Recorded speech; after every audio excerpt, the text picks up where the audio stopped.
Be a part of history and subscribe to my 2 YouTube channels and join the 100,000 pharaohs that exist. And of course, follow me on Twitch as I create a radio station from the ground up. They ain't never seen a young black reporter coming like this. All right, Mr. TALIAFERRO TV, let's break this down as quickly as possible. There's an artist out there, goes by the name of Tekashi 6ix9ine. His biggest record to date is a record called Gunmo. All right, now I don't necessarily love the record. It's not my cup of tea, but I get why it's a smash. It's definitely a smash for the kids.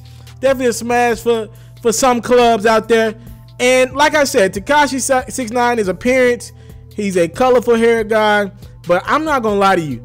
He's claiming to be the biggest, baddest thing in New York right now. I mean, I see the brother, he ain't shying away from beef with guys like Casanova. I mean, the brother is saying, I run New York. Do whatever you're gonna do about it. It don't matter to me. You're not gonna touch me. And apparently this dude has a lot of street guys behind him. I don't know a lot about this brother, but apparently there is a movement behind him, and he feels comfortable enough saying, I'm gonna talk my ish and I'm gonna back it up. You ain't gonna touch me. A colorful hair man is saying, look, I'm the hardest dude in these streets. I'm the biggest rapper in New York right now. I'm the biggest gangster in New York right now. You ain't gonna touch me. And by the way, somebody that confident with color in his hair, I'm gonna believe them, right? Do I know if he's the most gangster dude or not? I don't know. I don't care. I don't judge gangsters. I don't even get in that word. I think that's a borderline stupidity that people brag about being gangster.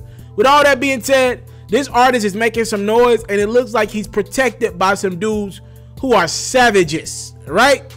And just to clear this up, what I think about Tekashi 6ix9ine music is, if I'm a mad, aggressive dude going to some clubs in the hood, I want his music on. If I'm ready to fight somebody, you play that Tekashi 6ix9ine record, I'm ready to go. Kind of similar to how we had artists like Flocka, Gucci making that music that made you want to fight, made you want to step on a nigga's shoes, step on a nigga's J's. He makes that type music.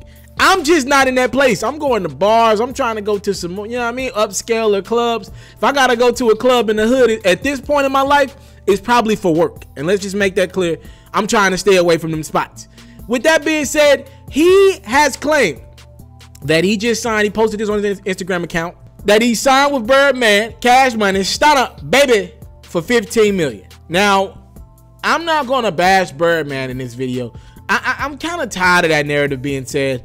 I mean, gosh, man, give the brother a break. Now, we all want Wayne Project to come out, but at some point we got to stop bashing Birdman, because, you know, we're not bringing up the fact that there are artists that have been tied to Birdman that are actually doing quite well for themselves.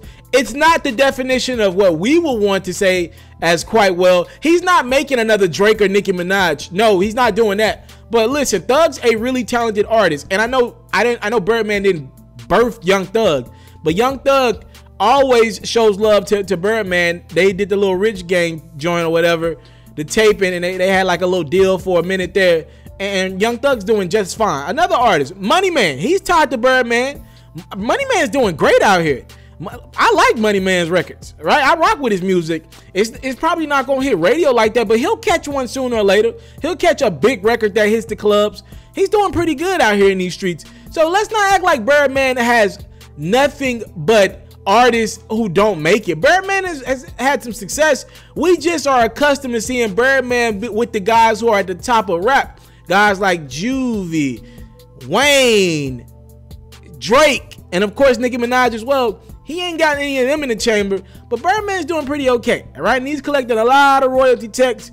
Birdman's still bringing in a lot of money for some decisions that he's made in the past, whether you call him selfish or not. Tekashi 6ix9ine said he has signed to Birdman. I'm saying he said he's claiming that because I can't find any paperwork to it. I reached out to some people who I know got some ends. They said they can't confirm that right now. This is what Tekashi has said. Maybe he's trolling on social media. I don't know, but he's claiming this is what he did. 15 million is very high. I would 15 million from Birdman sounds incredibly high. I have never heard Birdman dish out anything in that double-digit range, but we will see, all right? I want to know if this is true or not, because I think it's a very interesting sign. Now, I'm not going to bash Birdman, but I will say this. I don't get the infatuation with signing with Birdman in 2018. That's what I don't get. So I'm not going to knock the man in his business, but I don't get what makes signing with Birdman so cool in 2018. Now, we've heard nothing but bad things about him from his business, right, with Wayne. That's usually what we hear about Birdman, something tied to Wayne, right? He's not the social media guy. He's not the guy that's in tune with the culture. He's not around at these nightclubs talking to these DJs night to night, helping these artists break their records, right? He's not like a T.I. or somebody who's... T.I. is literally still making the club rounds, still making the interview rounds to try to break his artist, right? And T.I.'s younger than Birdman. I'm just saying he's not doing that. He's not the social media savvy guy. Do you see Birdman hopping on Instagram and working, you know what I mean, working with a graphics team and a video team to help make things look good visually? I just don't see it. That doesn't sound like Birdman. He's not that guy. He's not going to do a lot of interviews. A lot of his relationships he's ruined because a lot of people rock with Wayne, and because he doesn't rock with Wayne anymore, or they're not on the best of terms. A lot of people don't rock with him, and you know Rick Ross got a lot of strong relationships. Birdman don't really rock with Rick Ross and Trick Daddy and company. A lot of these guys don't rock with Birdman. I don't understand what's the infatuation with signing with Birdman in 2018. I don't get it. It's not like Drake's out here bragging on Birdman, not like Nicki's bragging on Birdman. They're not saying anything about him for good or for bad, and I just don't get it. I don't get why people want to sign with him so bad. We'll see if this is true. Y'all talk to me in the comment box below. I think it's an interesting sign. Does that mean I think Tekashi is going to be a great thing for Birdman? No, I don't. But I will say this. I'd rather Birdman sign an artist like Tekashi over like a Lil Pump or like a Lil Yachty, because Tekashi talking that talk, right? You just helping his brand grow when you got a co-sign like a guy like Birdman, because Tekashi's out here in these streets. He's talking that talk, ladies and gentlemen. And we will see what happens from here, if it's a real sign.